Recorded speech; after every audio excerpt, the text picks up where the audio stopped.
వాస్తవాలు తెలియకుండా అవాస్తవాలను ప్రచారం చేయదు. ఇన్ కేసు ఒకవేళ అది అవాస్తవం అని తేలితే ప్రచారం చేసినటువంటి వాళ్ళు కూడా బాధ్యులవుతారనే విషయాలు దయచేసి తెలుసుకోండి.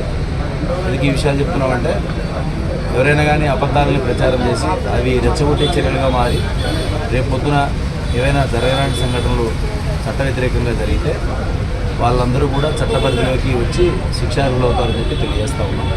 సో దయచేసి అవాస్తవాల్ని ఎవరైనా కావచ్చు, సోషల్ మీడియా కావచ్చు, ప్రెస్ కావచ్చు, లేదా వ్యక్తులు కావచ్చు, వ్యక్తుల వెనకాల ఉన్నటువంటి ఎవరైనా కావచ్చు.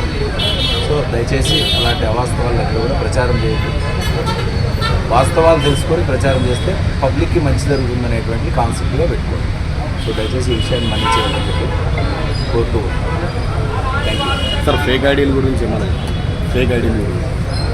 ఫేక్ ఐడీలు పెట్టి సోషల్ మీడియాలో స్ప్రెడ్ చేస్తున్నారు. ఫేక్ ఐడీస్ పెట్టి కానీ ఇన్స్టాగ్రామ్లో, ఫేస్బుక్లో కానీ సోషల్ మీడియా యాప్స్ ఏదైతే ప్లాట్ఫామ్స్ ఉన్నాయో వీటి ద్వారా కొంత కించపరిచే వ్యాఖ్యలు చేయడం కానీ, లేదంటే ఇతరులకు హక్కులకు కానీ, లేదంటే వాళ్ళ యొక్క వ్యక్తిత్వానికి కానీ భంగం కలిగే విధంగా మనకు రాజ్యాంగ స్ఫూర్తిని ఆధారంగా మాత్రమే మనకు భావ ప్రకటన స్వేచ్ఛ ఇచ్చారు. సో దానికి అనుగుణంగా మాత్రమే మనం ఏదైనా వ్యాఖ్యలు చేయాలి, మాట్లాడాలి. సో బియాండ్ దట్ అంటే చట్టంలో మనకు పరిధి విధించిన మేరకు మించి మనం ఏదైనా ప్రవర్తన లేదా భావాలు వ్యక్తీకరించినప్పుడు మనపైన చట్టపరమైన చర్యలు ఉంటాయని అందరూ తెలుసుకోండి. సో మనకు ఇప్పుడు కూడా చట్టం నిర్దేశించినటువంటి హద్దులు మించి ఎక్కడ కూడా దయచేసి ఎవరు ప్రవర్తించద్దు, రెచ్చగొట్టుకోవద్దు. ప్రశాంతమైన జీవితానికి మనం అలవాటు పడే విధంగా ఉండాలి తప్ప మనం అనవసరమైనటువంటి రెచ్చగొట్టే చర్యలు చేసుకొని మనం ఇబ్బందులు పాలు కావద్దని చెప్పేసి తెలియజేస్తాం. దాని మీద మనం మాట్లాడుకుంటే బాగుంటుంది కానీ అన్ని విషయాలు మనం టాపిక్ డిబేట్ అయిపోతుంది. ఈరోజు టౌన్ పోలీస్ స్టేషన్లో రాష్ట్రంలో గత 2 రోజులుగా జరుగుతున్న ఏవైతే టీటీడీ లడ్డు మీద ఎక్కడైతే బ్యానర్లు కడతా ఉన్నారో, ఎందుకంటే ఆ విషయం ఎందుకు మేము కంప్లైంట్ రూపంలో తెప్పాల్సి వస్తుందంటే ఎన్నో మంది ప్రజల మనోభావాలని దెబ్బతీసే విధంగా కొంతమంది బ్యానర్లు వేయడం అంటే అది ఆల్రెడీ కోర్టు పరిధిలో ఉంది.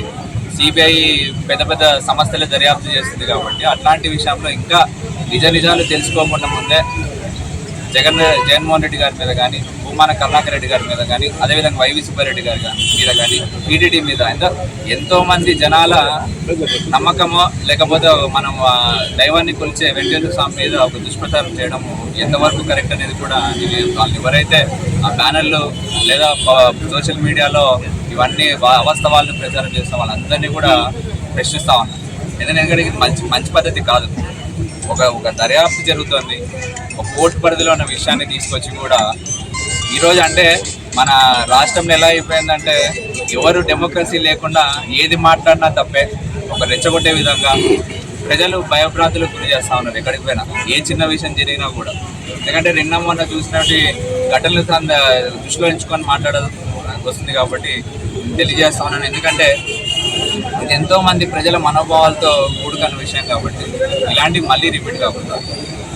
ఎందుకంటే గతంలో కూడా మేము ముఖ్యంగా ఈరోజు స్టేషన్లోకి వచ్చి కంప్లైంట్ ఇవ్వడానికి ముఖ్య కారణం ఏమంటే 2 విషయాలు. ఒకటి గత 2 రోజులుగా జరుగుతున్న ఈ విషయాలు అయితే కానీ గతంలో కూడా సీఎం గారు, డిప్యూటీ సీఎం గారు వాస్తవాలు తెలియకుండానే ముందే అంటే జంతు కొవ్వు కలిసిందనే ఒక ఆరోపించడం అవన్నీ కూడా ఇప్పుడు సిబిఐ పరిధిలో ఉంది కాబట్టి వాటన్నిటి కూడా నిజాలు తెలుసుకున్న తర్వాత ఏదన్నా మాట్లాడితే బాగుంటుందనేది మేము కూడా ఆలోచన చేస్తాం. ఎందుకంటే ఏది నిజం ఏది అబద్ధం ప్రజలకు మనం ఏది చెప్తున్నాం. ఎందుకంటే రెచ్చగొట్టి ఏదో కళ్ళకల్లం సృష్టించి టాపిక్ డివేషన్ చేసి, ఎందుకంటే మనం రాష్ట్రంలో కూటమి ప్రభుత్వం మంచి చేస్తుందనే ఉద్దేశంతో ప్రజలందరూ ఓట్లేసి గెలిపించుతాం. కానీ ఏ విధంగా రాష్ట్రాన్ని అభివృద్ధి చేయాలో, పెట్టుబడులు ఏ విధంగా తీసుకోవాలో, మనం చెప్పిన పథకాలు ఏవైతే ఉన్నాయో వాటిని ఏ విధంగా ప్రజలకు అందించే విధంగా ముందుకు పోవాలనే దాని మీద దృష్టి పెట్టాలి. కానీ ఇలాంటి వాటి మీద దృష్టి పెట్టాలి. మంచి చేయాలి, పిల్లల ఎడ్యుకేషన్ అయితేనేమి, లేకపోతే బడుగు బలహీన వర్గాల అభివృద్ధి కోసం అయితేనేమి, ఇవన్నీ విషయాల మీద ఆలోచన చేయాలి. నిన్న మొన్న ఒకటి చూస్తా ఉన్నాం మన ఆంధ్రలో కూడా కొంతమంది అదేదో మేము రెడ్ బుక్ రాజ్యాంగం ఇంకా అమలు చేసింటే ఎవడు బయటది